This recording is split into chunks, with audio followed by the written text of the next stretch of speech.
Hi, and welcome to What's Cooking in the Lowcountry. Today we are at Rollers Wine and Spirits, located on the south end of Hilton Head Island.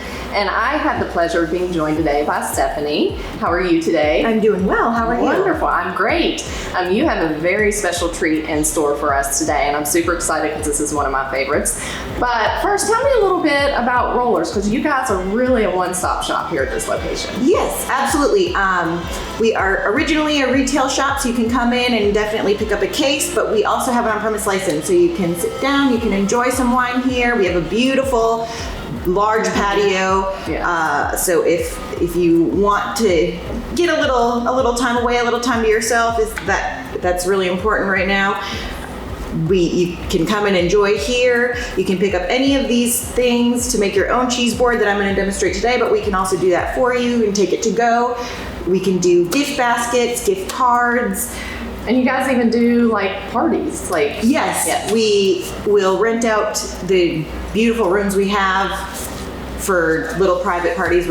Normally we would do wine dinners, but we're not doing them currently. Right. But we'll still host some private parties. So much fantastic things, like it's amazing. Well, tell us what you have here, the different cheeses, and we'll see how the magic happens. Awesome. So when I put a cheese board together, I love just to incorporate a lot of variety. So you want variety in colors, flavors, as well as textures. So I always start with my cheeses.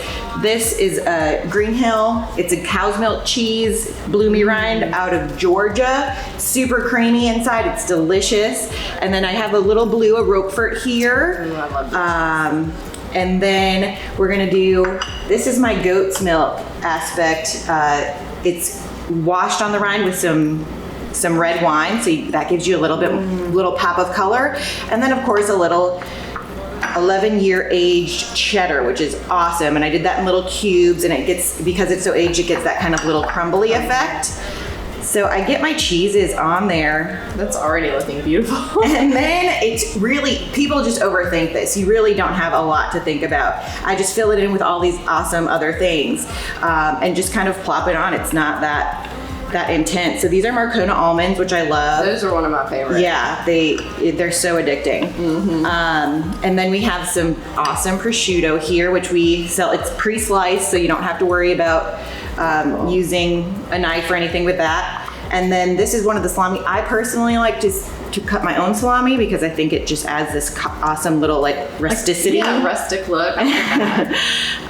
So we'll just kind of toss that on there. And then olives are always great, and the green in the olives I love. It's beautiful. And then Still this guy. some apricots and dried fruit. And then I have some little preserves and stuff, like the honey. We have these awesome little ramekins, so you can just use those. Cute. But if you don't have them, you can smear it right on the board, or you can pour the honey right over the blue cheese. Any of that stuff will work, and it will make it look beautiful. And so we're just gonna throw these on there. And then I like to add a little freshness, a little pop of color. These are just some fresh herbs that we have out in the garden. You all have a great garden. Yeah, it's awesome. Beautiful. And look at that. Boom. This is amazing. Well, you guys got to come by. You got to check out everything they have to offer. Give them a call if you're having an event or want to have a party. Thank you guys so much for tuning in, and thank you so much for having us. Thank you.